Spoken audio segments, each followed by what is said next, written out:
Hello बच्चों, कैसे हाल चाल है बच्चों। पढ़ाई वढ़ाई सब मस्त अंदाज में चल रही होगी बेटा। तो बच्चों हम लोग बाइलिनियर फॉर्म्स के अगले वीडियो पर आ चुके हैं। देखो बेटा, ये लीनियर अलजेब्रा का टॉपिक है। इसके पहले भी लीनियर अलजेब्रा में मैंने बहुत से टॉपिक अपलोड किए हुए हैं, उन सबका लिंक नीचे दिया गया है, जाकर पढ़ लीजिए। लेकिन हाँ, बाइलिनियर फॉर्म को पढ़ने से पहले वेक्टर स्पेस क्या होता है ये हमको मालूम होना चाहिए। मैंने पढ़ाया है, और उसके ही पहले हो सके तो ग्रुप थ्योरी थोड़ा बहुत जरूर पढ़ लीजिए, क्योंकि बेटा इनको बिना पढ़े हुए आप आगे की बातें नहीं समझ पाएंगे। मैं चाहे कितने भी कोशिश कर लूँ, तो वेक्टर स्पेस, ग्रुप थ्योरी, ये थोड़ा बहुत पढ़ा होना आपका जरूरी है। और उसके लिंक बेटा नीचे दिए गए, टेंशन नहीं पालिए, पढ़ना शुरू करिए, है ना, और एंजॉय करिए। देखो बच्चों, आज हम लोग पढ़ेंगे मैट्रिक्स रिप्रेजेंटेशन। देखो ये मैट्रिक्स रिप्रेजेंटेशन लीनियर अलजेब्रा में बहुत काम आता है। इसके पहले ही बेटा लीनियर ट्रांसफॉर्मेशन में मैट्रिक्स रिप्रेजेंटेशन, ये भी मैं एक अलग वीडियो बना चुका हूँ, उसका भी लिंक नीचे दिया गया है। ठीक है, उसका नाम है मैट्रिक्स इन लीनियर अलजेब्रा के नाम से बेटा मैंने वो प्लेलिस्ट बनाई थी। सब अलग अलग प्लेलिस्ट है। देखो बच्चों, आज हम लोग पढ़ेंगे मैट्रिक्स रिप्रेजेंटेशन। मैट्रिक्स रिप्रेजेंटेशन दिख रहा है कि नहीं? मैट्रिक्स रिप्रेजेंटेशन, हाँ दिख रहा है, of bilinear form, bilinear form with respect to basis. देखो बेटा, ये बात यहां पर बहुत इंपॉर्टेंट है। विद रिस्पेक्ट टू बेसिस मतलब किसी भी मैट्रिक्स जो बाइलिनियर फॉर्म है, उसका मैट्रिक्स रिप्रेजेंटेशन किसी स्पेशल बेसिस के रेस्पेक्ट में। ये बात यहां बहुत देखो, यहां पर मैट्रिक्स रिप्रेजेंटेशन भी दो टाइप के होते हैं। एक होता है बेसिस के रेस्पेक्ट में, और एक होता है सिंपल मैट्रिक्स रिप्रेजेंटेशन, वो भी मैं आपको समझाऊंगा। देखो ध्यान दो, इसमें क्या होता है बच्चों कि जैसे मान लीजिए हमें कोई भी एक बाइलिनियर फॉर्म दी गई। बाइलिनियर फॉर्म क्या होता है ये मैंने बताया था। मान लीजिए V, F एक वेक्टर स्पेस है, V, F एक वेक्टर स्पेस है, ठीक है। और मान लीजिए S जो है वो उसका बेसिस है। अच्छा, बेसिस एंड डायमेंशन की एक अलग प्लेलिस्ट है। बेसिस क्या, किसका बेसिस है? S, इस वेक्टर स्पेस का। इसका मतलब ये होता है कि जितने भी एलिमेंट्स हैं V के, वो हम इनके टर्म में लिख लेंगे, और इसके वेक्टर्स आपस में लीनियरली इंडिपेंडेंट होते हैं, है ना। बेसिस का मतलब मोटा मोटा मतलब ये होता है।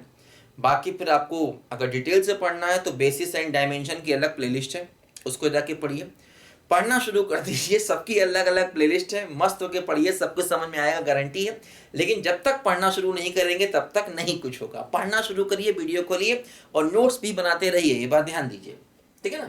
मान लो S उसका बेसिस है। अच्छा, अब देखो बच्चों क्या होता है, मान लिया मैंने S ये है, मान लिया मैंने S के ये एलिमेंट्स हैं अल्फा 1 अल्फा 2 से लेकर के अल्फा n, ये इसका बेसिस है। बेसिस का मतलब ये हुआ कि V का हर एक एलिमेंट इनके टर्म में लिखा जाएगा, और ये जो वेक्टर्स होंगे ये आपस में लीनियरली इंडिपेंडेंट होंगे। अच्छा, अब देखो समझो ध्यान से, क्या होता है बच्चों कि एक मैट्रिक्स A हम बनाते हैं इस तरीके से, AIJ बनाते हैं हम लोग इस तरीके से मैट्रिक्स को। और जो AIJ की वैल्यू निकाली जाती है, देखो ये वैल्यू निकाली जाती है f of alpha i comma alpha j की हेल्प से। अब ये काम कैसे होता है ये तुमको शायद अभी ना समझ में आ रहा हो, अभी मैं आपको एग्जांपल दूंगा तो आपको ये बात समझ में आएगी पूरी तरीके से, है ना। AIJ की वैल्यू इस तरीके से निकालते हैं, f of alpha i comma alpha j, और ये AIJ की हेल्प से हम मैट्रिक्स बनाते हैं। इसी को कहते हैं हम matrix represented by F with respect to basis S, है ना। इसी को ही कहा जाता है matrix of F with respect to basis S, है ना। और इसी मैट्रिक्स को हम ऐसे भी रिप्रेजेंट करते हैं, F बना लिया और उसके आगे देखो यहां पर मैंने S लिख दिया, है ना। S क्या है? बेसिस है। तो ये बेसिस के ही एलिमेंट्स है, ये एलिमेंट्स यहां पर आते हैं, ध्यान दो। देखो ये काम कैसे होता है, हो सकता है तुमको ये बात अभी डेफिनेशन से ना समझ में आ रही हो, क्योंकि कई बार ऐसा होता है। अभी देखो मैं एग्जांपल दूंगा तो आपको ये बात फटाक से क्लियर समझ में आ जाएगी। देखो ध्यान दो, मान लीजिए हम लोग एक क्वेश्चन यहां पर बच्चों करते हैं, और क्वेश्चन देखो कुछ इस तरीके से है कि देखो पहले तो हमें F मालूम होना चाहिए। एफ क्या है, एफ एक बाइलिनियर फॉर्म है। मतलब बाइलिनियर फॉर्म का मतलब क्या होता है, एक फंक्शन। भाई बाइलिनियर फॉर्म का मतलब क्या होता है, एक फंक्शन। वो फंक्शन क्या होता है, मैंने बताया था।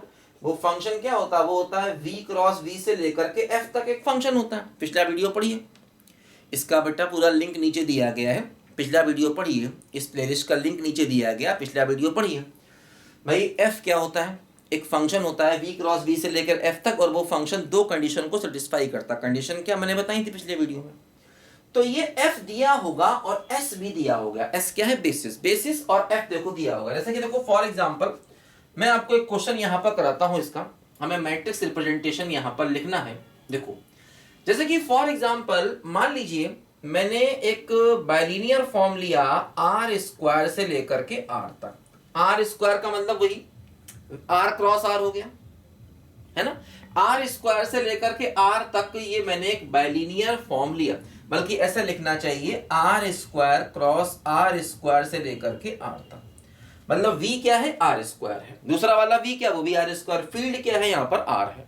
ये बता चुका हूं आपको। ऐसे क्वेश्चन मैंने आपको पिछले वीडियो में बहुत सारे बताए थे।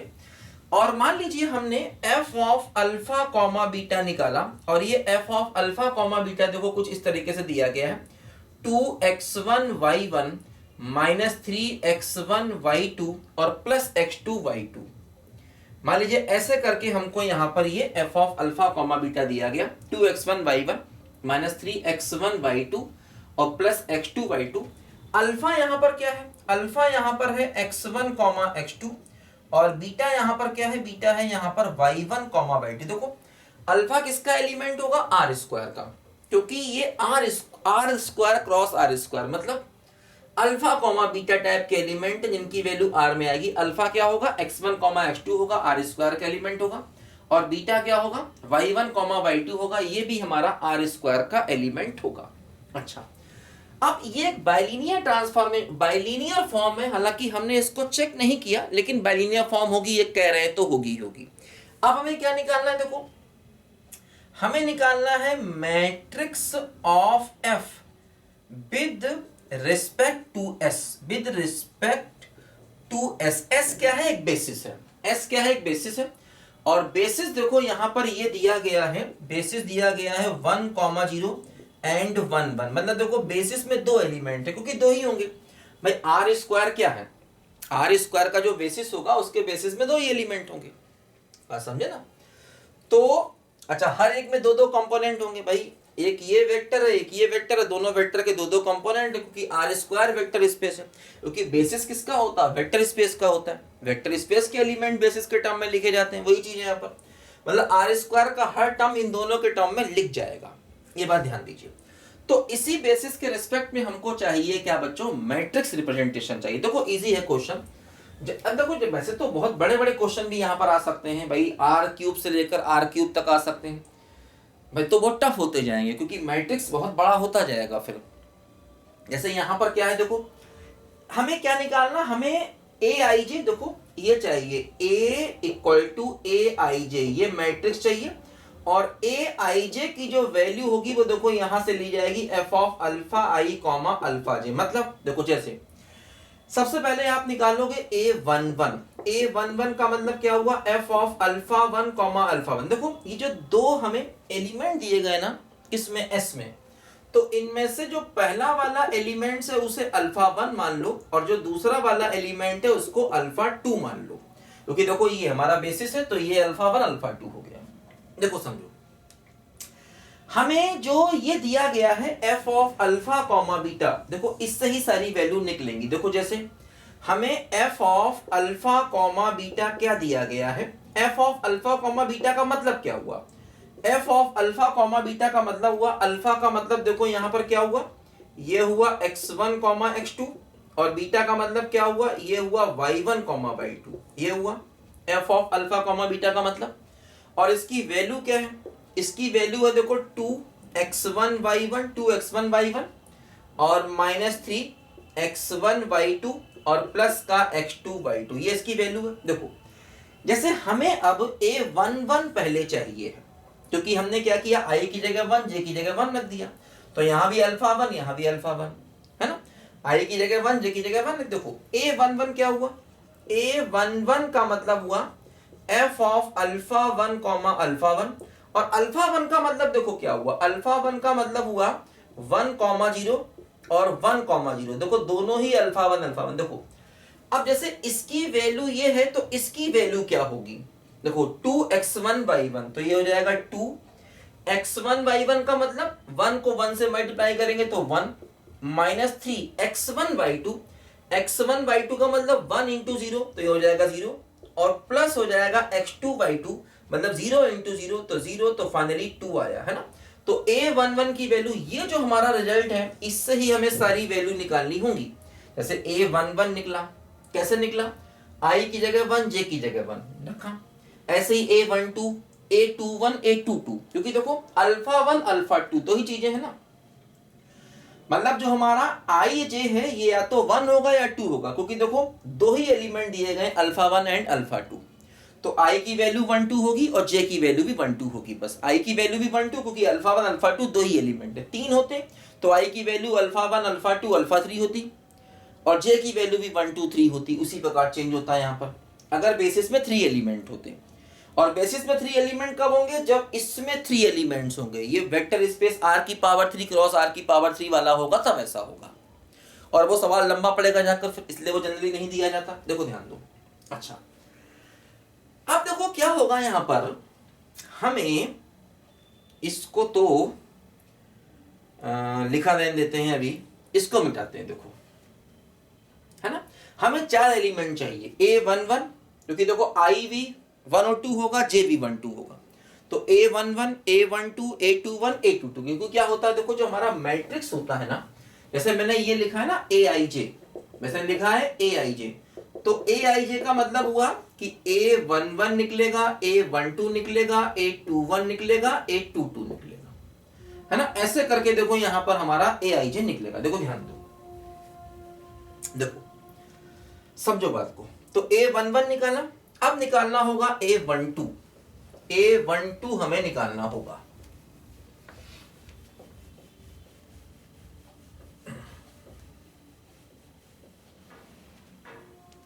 देखो a12 क्या हुआ, ये हुआ f of alpha 1 comma alpha 2, है ना, 1 2, देखो अल्फा 1 कॉमा अल्फा 2 का मतलब क्या हुआ, अल्फा 1 का मतलब क्या हुआ x1 कॉमा x2, और अल्फा 2 का मतलब क्या हुआ, है ना, अल्फा 1 क्या है देखो x1 x2, है ना, सॉरी अल्फा, हो क्या कर दिया मैंने, गलती कर, देखो अल्फा 1 क्या हुआ 1 0, ठीक है, और अल्फा 2 क्या हुआ 1 1, देखो ध्यान दो।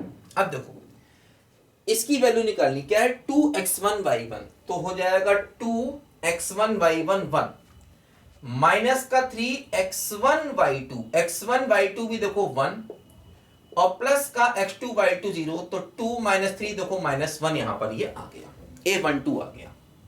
क्लियर बात है, a12 की देखो यहां पर बच्चों ये वैल्यू आ गई, ठीक बात है। देखो अब निकालना होगा क्या, a22, तो a22 यहां से निकलेगा क्या बोलो, f of alpha 2 comma alpha 2, देखो f ऑफ अल्फा 2 क्या है बोलो 1 1 और कॉमा 1 1, देखो 1 1, तो क्या हुआ देखो इसकी वैल्यू क्या है 2x1/1, तो 2x1/1 यानी कि 1, और माइनस का 3x1/2 यानी कि 1, और प्लस का 2s2/2 तो 1, तो 2 1 3 माइनस 3 0 हो गया, सॉरी a22 निकल आया, अच्छा a21 भी रह गया, a21 निकालना होगा, तो a21 का मतलब क्या हुआ अल्फा 2 कॉमा अल्फा 1, तो अल्फा 2 मतलब 1 1 कॉमा अल्फा 1 यानी कि 1 कॉमा 0, देखो ये क्या हुआ 2 इंटू x1/1 का मतलब 1, माइनस 3 इंटू x1/2 यानी कि 0, और प्लस x2/2 यानी कि 0, तो देखो वैल्यू 2 हो गई। अब देखो यहां से हमें ये सारी वैल्यूज इसमें रखनी है, तो a क्या हुआ देखो a11 का मतलब हो गया 2, फिर a12 हो गया -1, a21 देखो ये हो गया 2, और a22 देखो यहां पर हो गया 0। तो 2 माइनस 1 2 0। ठीक बच्चों, 2 माइनस 1 2 0, तो इसी को हम कहते हैं एफ ऑफ एस, मतलब एस के रिस्पेक्ट में एफ का मैट्रिक्स रिप्रेजेंटेशन, मतलब एस क्या है, एस दिया गया होगा, एस नहीं दिया जाएगा, एफ नहीं दिया जाएगा तो ये सवाल नहीं होगा, है ना। एफ मतलब ये एक बाइलिनियर होगा, है ना, ये एक बाइलिनियर फॉर्म होगी, और एस भी दिया जाएगा, दो चीज दी जाएंगी, तो इस प्रकार से ये आपका मैट्रिक्स रिप्रेजेंटेशन इसका निकलेगा। इस बात को जरा यहां पर समझिए। देखो एक क्वेश्चन इसका और कर लेते हैं, जैसा कि थोड़ी हमारी क्वेश्चन करने की बच्चों यहाँ पर प्रैक्टिस हो जाए। प्रैक्टिस होना बच्चों यहाँ पर बहुत जरूरी है क्वेश्चन की, ये बात जरा यहाँ पर समझिए, है ना। देखो लिखो जल्दी से। एक रास्ता है जिंदगी जो थम गए तो कुछ नहीं, ये कदम किसी मुकाम पे जो जम गए तो कुछ नहीं। एक रास्ता है जिंदगी जो थम गए तो कुछ नहीं।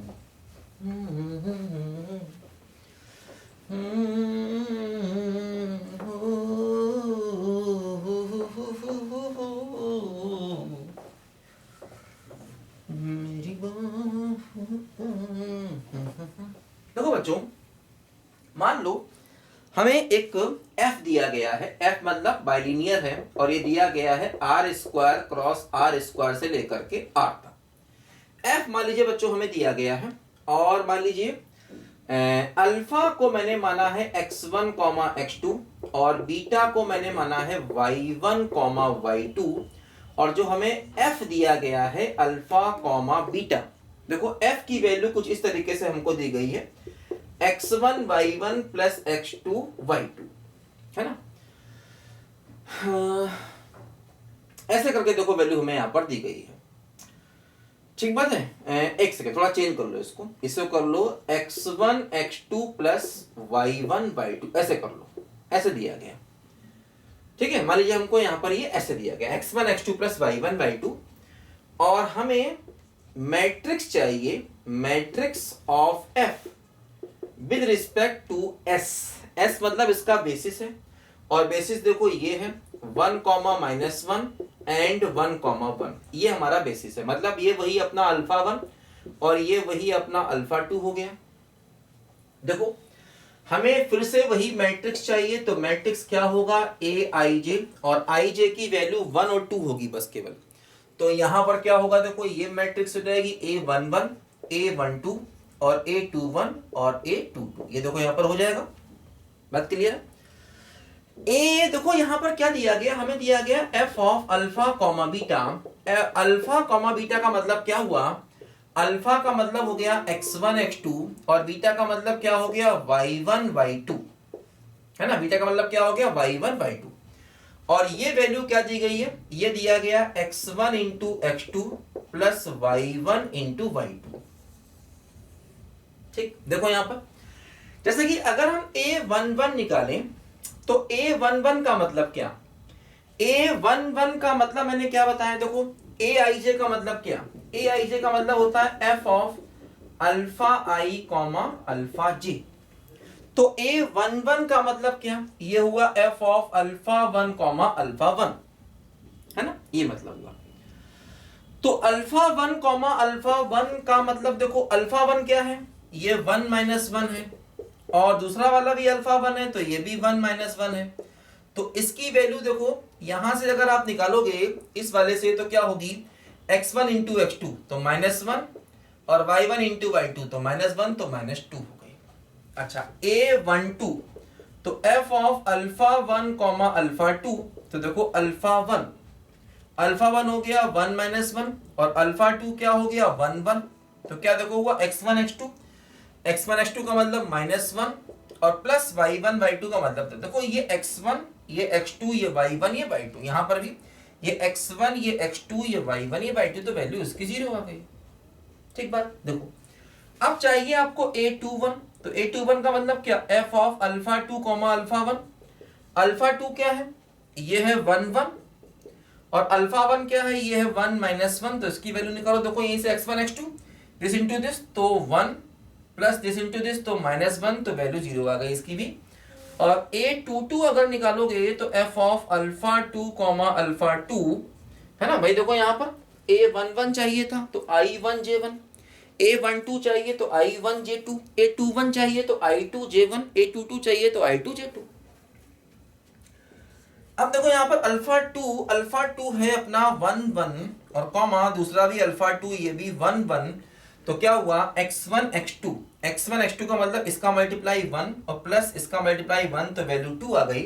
तो देखो जो हमारा a है वो क्या हो गया, ये हो गया a11 माइनस 2, a12 तो हो गया 0, a21 ये हो गया 0, a22 का मतलब 2। ठीक है, तो ये देखो हमारी यहां पर वैल्यू बेटा आ गई -2 0 0 और 2। ठीक है ना, तो यही हमारा मैट्रिक्स रिप्रेजेंटेशन हो गया इस f का मैट्रिक्स रिप्रेजेंटेशन इस बेसिस के लिए। ध्यान रखना बेसिस बदलेगा तो ये मैट्रिक्स रिप्रेजेंटेशन बदलेगा। बेसिस अगर बदल दूंगा चाहे f यही रहेगा तो मैट्रिक्स रिप्रेजेंटेशन यहां पर बदलेगा। तो ये जो हमने पढ़ा है ध्यान रखना बहुत इंपॉर्टेंट बात है। ये क्या है, ये है f का matrix representation with respect to basis. कोई बेसिस दिया जाएगा उसके रिस्पेक्ट में f का मैट्रिक्स रिप्रेजेंटेशन। देखो अब एक और मैट्रिक्स रिप्रेजेंटेशन भी कई किताबों में दिया गया है। एक्चुअली वो क्या है, विदाउट बेसिस ना दिया जाए, केवल f को लिखने का तरीका मैट्रिक्स की फॉर्म में, उसको भी देखो पढ़ लेते हैं। वो भी कई किताबों में दिया गया है, उससे बच। ये है बेसिस जब दिया जाए तब, ध्यान रखना जब बेसिस दिया जाए तो इसको ऐसे करते हैं। लिखो फटाफट जल्दी से।